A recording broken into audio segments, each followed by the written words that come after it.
Kasintahan, walang kasinungalingan, serbisyong totoo lang.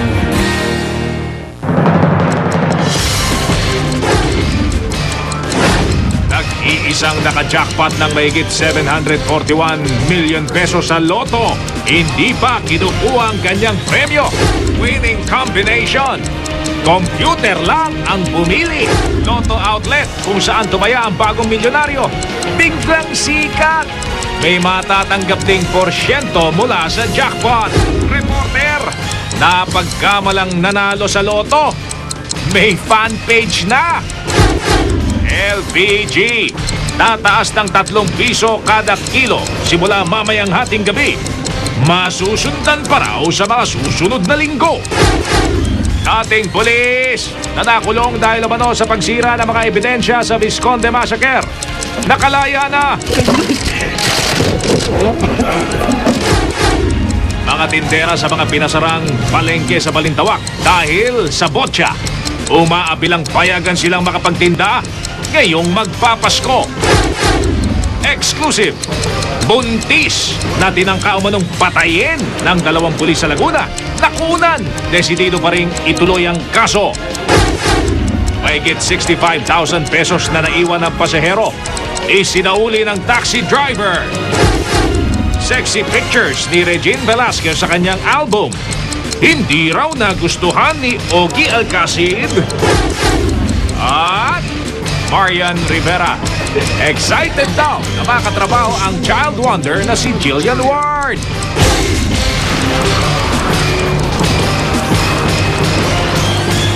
Mula sa GMA Network Center, narito si Mel Bianco, Mike Enriquez. Ito ang 24 oras.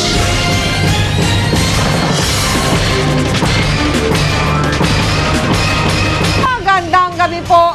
Sino kaya ang swerteng nilalang na nanalo na mahigit 700 milyong pisong jackpot sa loto? Yan po ang palaisipan ngayon ng marami. Matapos kinumpirma ng PCSO na isang mananaya ng loto sa Subic Mesa, Zambales ang tumama sa winning combination na 11, 16, 42, 47, 31, 37. At ayon po sa PCSO, ang kombinasyon na yan ay hindi alaga ng tumaya, kundi lucky pick lang o pinili lamang ng computer. Hindi naman po tiyak kung magpapakilala ang swertang instant milyonaryo na yan dahil sa issue ng kanyang kaligtasan o seguridad. Ang isang reporte na unang napagkamalang nanalo sa loto ay biglang nagkaroon ng fan page at dinaksa ng mga tinatawag na friend request sa Facebook. Narito po ang pagtutok ni Tina Panganiban Perez. Hanggang alas 4 ng hapon, hindi pa rin kinukuha ng nag-iisang nanalo sa Grand Lotto ang jackpot price ng 741 million pesos. May isang taon ng Lotto winner para kunin ang kanyang premyo. Ang kailangan lang dalin, 2 valid ID at syempre ang winning ticket. Ang basis kasi ng pagbabayad ay yung mismong ticket eh. Dadalhin dito yung winning ticket yung winning ticket. Tapos dadalhin niya sa internal audit department namin para sa validation. Kailangan ng internal audit para malaman kung tunay o peke ang ticket.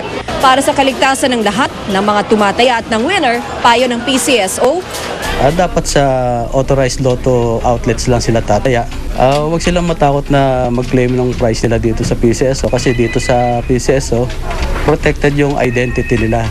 Kapag napatunayang tunay ang ticket, ibibigay ng buo ang premyo sa winner. Pwede niyang ipadeposito ito sa branch ng PNB o Land Bank sa PICC, nakalapit lang ng PCSO, o di kaya i-deposito niya ang cheque ng kanyang premyo sa bangkong gusto niya. Ito na ang pangalawang pagkakataong tinamaan ng jackpot sa 655 Grand Lotto. 134 million pesos ang unang premyong tinamaan noon.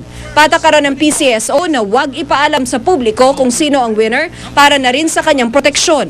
Pero paano kaya nakasisiguro ang lahat na may nananalo nga?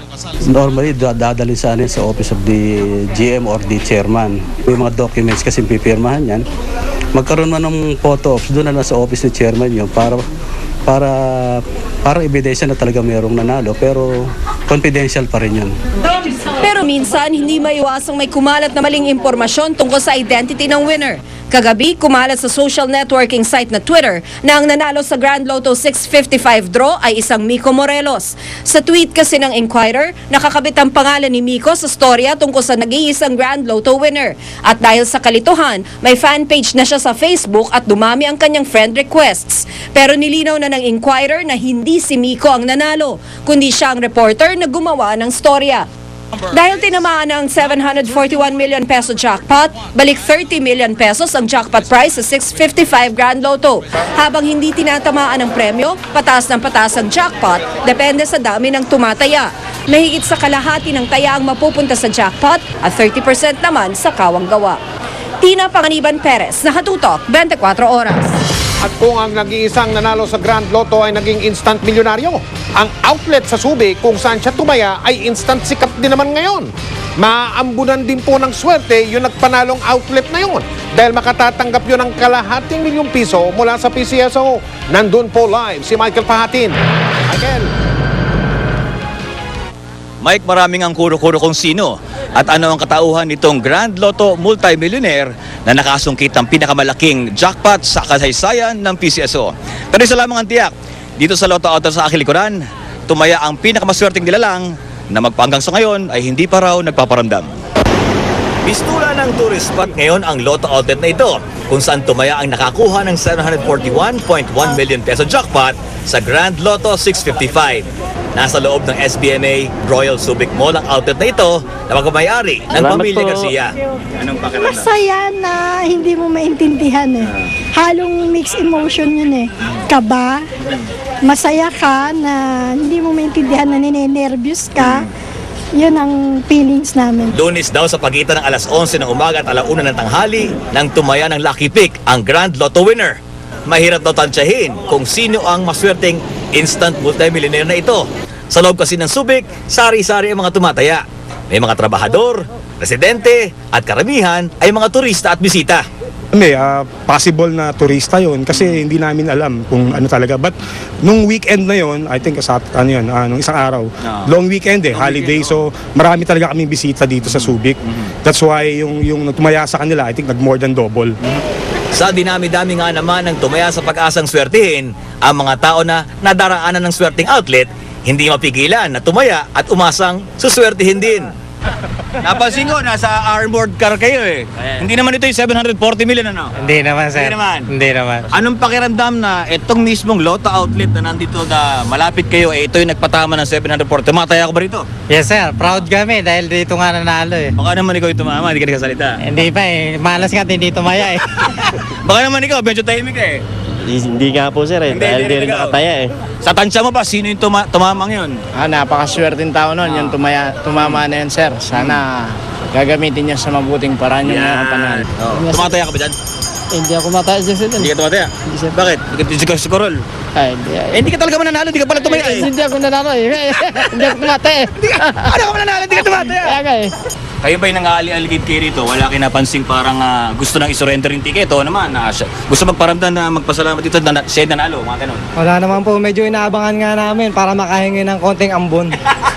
Swerte pamilya na nga ang bansag sa pamilya Garcia dahil ilang beses silang nakapagpatama sa kanilang tatlong outlet.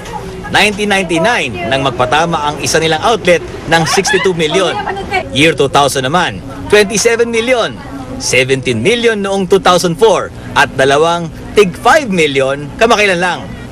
Pero ang pinakamalaking may pinatama ay ang kakabukas lamang na outlet na ito. Opo. Anong mensahe mo dun sa tumayang nanalo? Sir, ma'am, kung sino man, nako, Merry Christmas. Balato! Balato po. Yung nanalo, sir, baka may balato naman sana kami. Marami pang turista na sana pumunta dito. Sana tumulong din siya sa Subic, no? Isa pa yun, no? Kasi I'm sure yung mga panalunan niya, malaking bagay yan na makatulong siya. Kung sino man po yung nanalo na yon, magpakita ka man lang o magparamdam ka para maniwala sila na ito'y hindi bola-bola lang. Totoo ito. At yung blessings natin, pareho nating i-share sa iba. Balato! Sasama ako dyan! Ha? Mike, matatagalan na naman bago lumubo ang premyo sa loto sa halagang nagpasabik sa pangarap na maging milyonaryo ng maraming Pilipino. Napatunayan lang itong maliit po talaga ang tsansa kung sa loto natin to iaasa. Sabi nga po sa isang sikat na sitcom na John and Marshall ng dekada 80, kung gusto mong masenso, magsumikap ka. Mike? So Maki, sigurado na hindi nila kilala yung mga tauhan ng outlet na yan. Hindi nila kilala o naaalala kung sino yung tumaya doon sa kombinasyon na yon na nanalo ng mahigit 700 milyong piso. Michael? Mike, tinanong natin yan kanina. Ito kasing araw ng Lunes, yung araw na tumaya sila, yung araw na tumama nga itong instant millionaire natin, mahigit 7,000 daw ang tumaya dito sa outlet na ito. Kaya Naku po. hindi na nila malaman o maalala kung sino itong taong ito. At ang ilan sa mga tumaya dyan, mga hindi tiga dyan, kundi mga bisita, mga turista, mga nagbabakasyon, mga naglo-long weekend. Gano'n ba yun, Michael? Dito sa Subic, Mike, kasi kunyari 30% dito, yung mga nagkatrabaho na galing sa labas, pumapasok lang sa Subic para magtrabaho. 30% daw yung mga residente naman na may mga bahay dito. At yung 40%, karamihan daw talaga dito, turista, yung mga nagbabakasyon, long weekend pa, nung nakaraang Saturday, Sunday at Monday. Kaya hindi nila matiyak nga. Parang nagkakaroon nga ng kaligayahan o kasayahan dito dahil mistula ng naging ito nga, parang tourist spot itong Lotto outlet ito. Kaya hindi nyo kilala yung magbibigay sa inyo ng balato. Maraming salamat, Michael Pahatin. Napakalaki po yung 700 milyong pisong premyo. Naku, nakakarinding isipin. Paano nga ba kukubrahin ang limpak-limpak na salaping yan at paano rin ba ito dapat gastusin para matiyak na hindi ito mauwi sa wala? Yan ang tinutukan ni Susan Enriquez. Sakaling ikaw ang swerteng jumakpat sa loto, alam mo na ba kung anong dapat mong gawin bago ka tuluyang mahimatay sa labis na saya? Ito ang sabi ng PCSO. Unang-una, pirmahan ang likod ng winning ticket. Yan ang patunay na ikaw ang may-ari nito. Mahirap na't baka pag-interesan pa ng iba. Pakaiingatan din ang ticket ng di marumihan at masira. May actual pong nangyari na gano'n na medyo nalukot ng konti yung ticket. Tapos nung magbibihis na sila, yung ginawa ng nanay, pinlansya, hindi po niya alam, thermal paper po ito, thermal ticket. Nabura po lahat ng information doon sa ticket na nauwi po sa wala. Sa PCSO Secretariat sa PICC, ipuproseso ang mga Lotto jackpot winning. Pero tiyaking may dala kang 2 ID. Asahan na rin ang mabusising validation sa winning ticket. Pero kung walang problema ang iyong ticket, mapapasayo na ang iyong premyo ng buong buo. Mismong ang PCSO ang mag-i-issue ng cheque kung saan nakasulat ang buong halaga ng jackpot prize, tax-free. Ang lahat ng impormasyon, confidential. Pero pag nakuha mo na ang milyong-milyong premyo, ano naman ang dapat gawin dito? Payo ng isang financial expert. Ang unang-unang gagawin mo, wala kang gagawin. I-safety mo muna. I-investo muna ang iyong premyo at saka gastusin ang babalik na kita. Huwag ka pupunta dun sa isang individual lang na mag-a-advise sa'yo. Kakausapin ko the top 2 or the top 3 investment houses sa Pilipinas. Sabihin ko, ito, tig 200 million kayo. Tulungan nyo ako. Ito ang gusto kong gawin sa buhay ko. Ayon kay Francisco Colayco, wala raw talo sa lending investment o pagpapautang sa mga institusyon. Pinakamainam daw dito ang pautang sa gobyerno dahil tiyak daw na babalik sa iyo ang pera mo. Huwag rin daw basta-bastang sumabak sa pagnenegosyo dahil nakabase lang ang kita nito sa tagumpay ng produkto. Pero kung yun talaga ang nakakahiligan, mas maiging bumili raw ng franchise ng kumpanyang meron ng pangalan. Sa huli, ang pinakamahalagang payo, Huwag ka magmadali. Dahil ikaw ang hari. Hawak mo yung pera eh. Susan Enriquez, nakatutok, 24 oras.